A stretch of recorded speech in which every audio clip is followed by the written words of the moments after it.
November 3rd, 2021.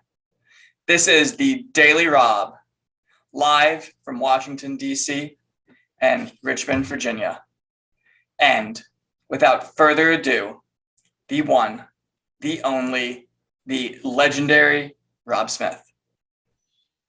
Hello, Stu. I see you're in the Oval Office. I guess when the cat's away, the mice will play. Joe Biden is asleep over in Glasgow at the climate summit. And I think could this be a coup d'etat? Are you taking over, Stu? No, so, I love Jen Psaki, so I brought her over some chicken noodle soup, and I just took her credential cards, and I swiped myself in, and this is a really nice workspace. Good. The Resolute desk feels very strong. It's very firm. I've been using that, but I'm kind of getting my bearings now, and I'm finding some more workspaces in this very oval shaped room. Well, good, Stu. I'm sure you can put it to better use than its present occupant. It does smell a little bit like feces, though, so I've had to do some deep cleaning. So I think there's been some pants pooping in there. The Depends are not holding up. What stories are you looking at today? Well, Stu, I just want to talk about a personality trait, which I think is indicative of, conduct, which is indicative of a personality trait. And that is being late, Stu. There's nothing I hate more than being late somewhere. To me, if you're late somewhere, it means you're less of a man, okay? It means you can't do anything right if you can't be on time. It's ungentlemanly to the people who you are meeting with. It's kind of like keeping your word, Stu. When you're on time all the time, it shows that you can be trusted, you're credible, you're reliable, and people can depend on you. Joe Biden is habitually late to everything. During this climate confab, he's the leader of the free world. Everyone else is there, and he's 20 to 25 minutes late for all the activities. And one must ask, Stu, why? Is it a level of just narcissism that I can do what the hell I want, even though 19 other people who are heads of their countries are waiting on me? Or is it just rudeness? Or is something else going on, Stu? Does he have to be briefed? Does he have to get his note cards right? Does he have to change his underwear because he's had certain problems? I don't know, but I think it's interesting. You got any thoughts on that, Stu? They would all just sound like conspiracy theories, but, I can speak to lateness. Waylon Jennings used to hate it when anyone was late. And so his son Shooter had to talk him down once because they were waiting to meet the president. And after 5 minutes of waiting, Waylon turns to his family and says, "Are we leaving or not?" So just kind of, well, that's kind of the way I feel, Stu. And I always try to be wherever I have to go early. But if I'm running late or something happens, I always call. I don't want to be perceived as that guy who's not 100% punctual. It's just, I don't want to be that guy. Now, Bill Clinton did the same thing. He was habitually late. And I think his was more just plain old narcissism. He had to get relieved in the Oval Office, with Lewinsky. That takes a little while. Maybe something like that. But with Biden, something else is going on, I think. Speaking of that, he also has this habit of falling asleep. Now, Stu, if I have to admit, if I was at that confabulation, listening to all those blowhards, I would fall asleep too. whenever I'm in one of those meetings where people read notes, I doze off. I have to tell you, it bores the hell out of me. But he does fall asleep a lot. And of course, in our media driven world, all somebody has to do is take a snapshot of it, and it really doesn't look very good. So the other questions do, is it nice for me to bring these things up, that he has dementia? The dementia makes him incontinent, where he poops in his pants, he falls asleep, he's constantly late because they're trying to prop him up or maybe shoot him up with some sort of drugs so he can perform. Is that nice? Is that unallowable? I'll answer the question. When you have a Marxist in government who's trying to destroy the country, everything is fair. And I think it's perfectly fair to bring this stuff up. Speaking of all that, in Richmond today, it was kind of interesting in that there were "fuck Biden" signs on these big electronic Department of Transportation signs you see on the streets, or sometimes they're hanging on an overpass. I know of two of those things today, which means somebody hacked into the system, I guess, and put "fuck Biden" in there. Well then, it's hacking time.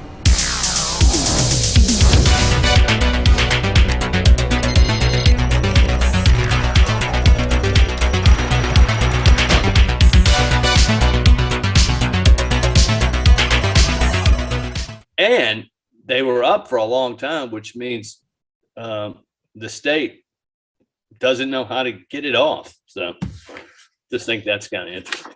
Other news that nobody else is reporting on is the Durham investigation, Stu. We now know, of course, we all knew this to begin with, but they have the documents that the 2016 Clinton campaign not only tried to convince the Obama's administration State Department, but also the Justice Department and the CIA to look into the hoax they created, and just continued pressing the issue even after Donald Trump was elected. And this is a hoax many people don't know, but they said that at Trump Tower, the Trump organization's computers were hooked up to the Alpha Bank in Russia, and they had a clear line into the Kremlin. And of course, they wanted these departments to look into it. They were absolutely just got a huge volume of just look into this from all sorts of Clintonistas. And of course, the issue there was just to have them look into it to discredit President Trump and then leak it to the media, which again, Stu, I'll get to this later in my closing remarks, but how can we elect people, and Terry McAuliffe is in this genre, who are so despicable and conniving? I mean, you take a man and you ruin his reputation and accuse him of crime, knowing that you're lying. And a lot of these people are lawyers with big law firms in Washington, D.C., who ought to be bound by a code of ethics. They're not at all. It's sad. The Journal of American Medical Association today, Stu, published something that said the J&J vaccine was 3.5 times more likely to develop cerebral venous sinus thrombosis, which is CVST, which are basically blood clots in the brain and cranium, whatever, the nasal area. And they're 5.1 times more likely for females than men. And Stu, this was based on the VAERS reporting. And as we all know, the VAERS reporting is voluntary and probably only calculates a fraction of the incidences of side effects or death with the vaccine. So Stu, shows you how they don't care about people, and that some of the legal work I've done, if you threaten the life of a snail darter or a spotted owl, where the likelihood that you could harm that creature is increased at any percentage at all, you're shut down. You can't do things. But you can tell people they have to take this substance. It's not really a vaccine that gives them a 5-time more likelihood of developing thrombosis that can kill them. Shows you they don't care about people. Finally, Stu, Tucker Carlson has come out with an expose on the January 6th thing. I haven't seen it, but apparently in the January 6th, he lists the whole names of agents provocateur on the left who were involved and spearheaded the violent actions of the protest. And my guess is, too, he's going to expose some government agents who are also embedded in these groups. But we shall see, Stu. Right on. That's what I got, Stu. So I'm going to touch back to concerns concerning the vaccines. So initially, a lot of medical professionals reported that they had no concerns concerning menstrual changes for those who've had the COVID vaccine.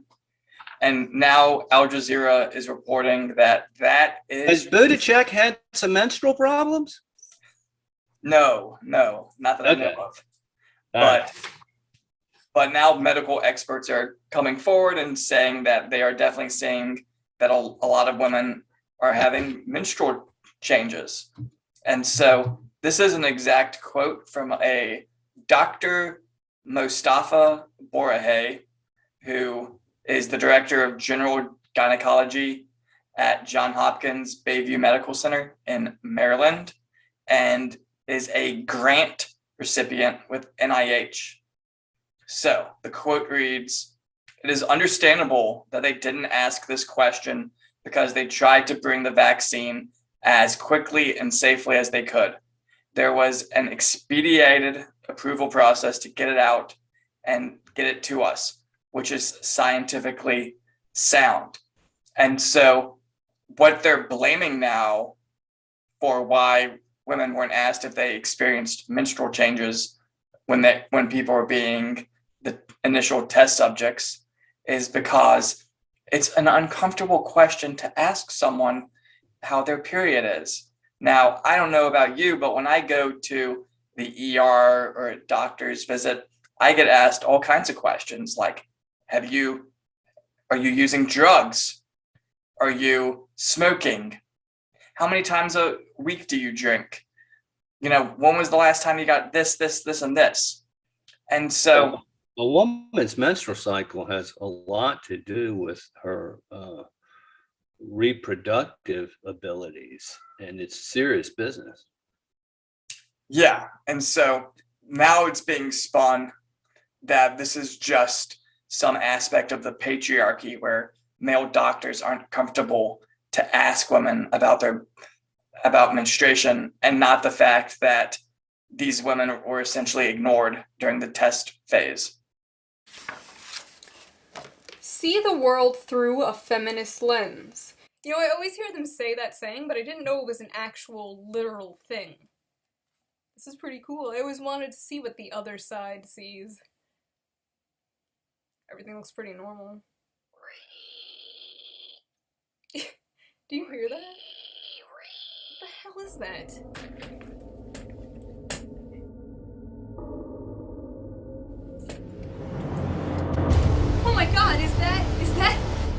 The patriarchy? It's stopping that woman from joining a STEM field.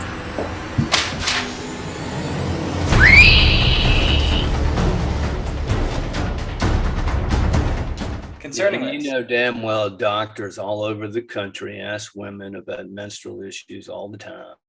Um, it's another fake news item to take the spotlight off how they rush this thing through and they don't care. Yeah. So, something else that's in the news, a Cornell lecturer, Dr. Bruce Monger, he was teaching a class and two of his students weren't wearing a mask during class. And so once class ended, he sent a email out saying that he wanted the rest of the class to identify two of the students so he could flunk them for the semester. However, his language was a little bit colorful, and what he said was a student with red hair and a fairly prominent hooked nose. Now, I'm an ally, I'm an activist, I'm so many things, but You are, Stan. Don't forget a lover. and a lover, especially of Jin Saki. So that's a racist dog whistle, if I've ever heard one. A hooked nose. Much more of a racist dog whistle than saying that teaching history is racist. So, and as we know, there are definitely redheaded Jews. That is, I have often been asked if I'm Jewish because I have curly red hair. So, And you're smart as hell. and I'm smart as hell. So he is under fire for that, and he is one of these lefty professors. I've found video of him saying we need collective action on this, and this, and how only politics can change climate change. You know, years ago, people would ask me, what can I do about climate change? And I would say, eat less meat, substitute, incandescent light bulbs for LEDs, et cetera, et cetera. And now I say vote. We're not going to fix this problem by individual actions. We're going to fix this problem by creating a social movement or creating government leaders that will take us in these directions, because we need to move forward collectively. That's vital. That's bottom line essential. We won't get there without this collective action. So now he's getting his just desserts, where they're so embedded in the system and they think they're so immune to all of this, but now the cancel culture is coming for him. And so I say ban him. Well, think about how unhinged these leftist academics are. One, big deal. Two guys weren't wearing a mask. And one was eating too. So, I mean, Yeah, well, just think how unhinged that is. And then think about how unhinged it is to say you're going to flunk somebody. It has nothing to do with academics. And two, I would never say anything that rude to a 20-year-old about his appearance. I mean, it's striking. But again, Stu, these people are insulated from the real world. They live in a bubble. They get to do whatever they want. They all think exactly alike.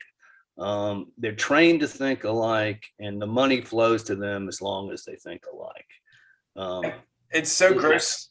It's so gross to me that he couldn't just say in the middle of class, "Hey, fellas in the back, put your mask on."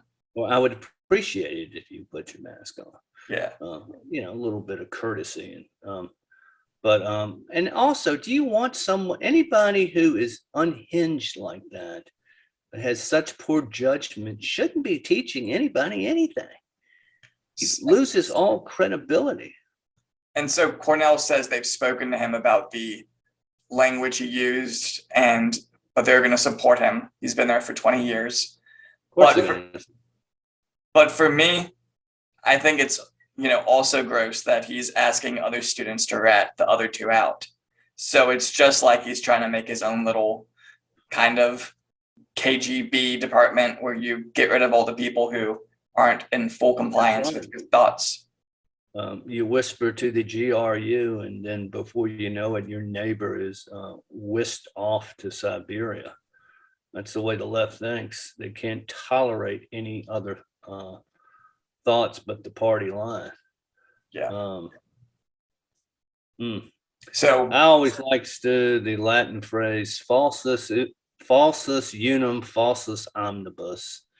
And when people tell a lie in one thing, they're likely going to lie in everything. And the principle here applies. When your judgment is so poor in something like this and you act in such a reactionary manner, how can your teaching be of any qualitative benefit? It's got to be unhinged as well. yeah. And colored with his own extreme prejudices and not balanced at all. Yeah, he's asking for us to quit eating meat. One of his many. No, because cows fart. Yeah. And that's going to ruin the planet. Think about what an idiot you have to be to buy into all this, which is another reason which is indicative of the guy's poor judgment. And whatever he's teaching, he cannot do a good job of it. And so I want to follow up on a topic I've kind of been following through. So politics in the Middle East, and we're going back to Lebanon. And so things are not looking good in Lebanon right now. So George Kradani, who is their information minister, he made some negative comments concerning Saudi Arabia and Saudi Arabia's war with Yemen. And now Saudi Arabia is expelling all of Lebanon's envoys. They're banning all imports, and Bahrain and Kuwait have also mirrored this. And the UAE has withdrawn their diplomats from Lebanon. And now they're saying that travel to Lebanon is banned in those respective countries. And they're asking for all foreign nationals to return to their respective homes, whether that's Bahrain, Kuwait, Saudi Arabia. And it's just really interesting to kind of see this play out. We know Lebanon's economy is in the crapper, and this is just going to be another thing where you have a lot of their respective neighboring countries not wanting anything to do with them. And this all is because this Christian-led political party in Lebanon that's allies with Hezbollah is kind of seen as the Iranian-backed party. And as we know, Saudi Arabia and Iran don't get along. But as we've kind of talked about sanctions before, it's another example of, we're just twisting the dagger into this country's failed economics. And what that's going to do is essentially further destabilize that region of the world. So it's interesting to see. I'm following it, but just kind of an update about what's going on in Lebanon and the Middle East. But it's definitely inflaming tensions all over the place. Yeah, definitely things can filter out of control pretty quickly, Stu. You're way ahead of the curve on this. Yeah, and I'm not taking a side. I'm just observing. So it's just a good thing to stay in the know about. You're kind of like the Dalai Lama, Stu. You just sit here and you observe, but you don't make judgment. You Like keep His us Holiness. informed. It's kind of a Socratic thing where you go, y'all think for yourself. Here's the information. What do you think about it? Well, the Dalai Lama. You should be teaching at Cornell instead of that commie son of a bitch. Well, I will say the Dalai Lama does have a good kind of phraseology where he always says, when he's talking about China, he says his friend, his enemy. And then he says, we'll talk about China. So it's kind of an interesting way to approach the world. So yeah. Indeed, Stu. But that's all I got today for you. Well, Stu, I thought because of the election we've been through in Virginia and the dirty tactics that McAuliffe has taken, the lawyers in DC that I just spoke about, who feed State Department, Justice Department, FBI, horrible lies about an individual they know are not true. This unite the right guys in front of the bus, and just everything we've seen in this campaign. And I think it's dangerous for our republics in that one thing that our republic needs to thrive is a certain level of civil morality. And when you see the voter fraud we see in Virginia and around the country, the foundation of what really makes the civil part of our civics work are eroding. And our founding fathers warned against this, Stu, and I'll read just a few quotes because they are apropos. And I'm sure you've heard these, Stu, but in 1787, when Benjamin Franklin was leaving the Continental Congress, somebody yelled out, "What type of government did you create?" His answer was, "A republic, if we can keep it." George Washington stated in his farewell address these words: "Of all the dispositions and habits which lead to political prosperity, religion and morality are indispensable supports. In vain would that man claim the tribute of patriotism who should labor to subvert these great pillars of human happiness, these firmest props of the duties of men and citizens." John Adams wrote, "We have no government armed with power capable of contending with human passions unbridled by morality and religion. Our Constitution was made only for a religious and moral people. It is wholly inadequate for the government of any other." And Stu, personally think we need to return to our Judeo-Christian roots, and being able to, where everyone can be appalled at certain actions and conduct that is unethical, regardless of political party. I think that's the goddamn truth right there. So Tell them, Stu. yeah. So So are you going to sneak around the White House tonight? And, it'd be great if you could do something like short sheet his bed, do the old toilet paper trick, put a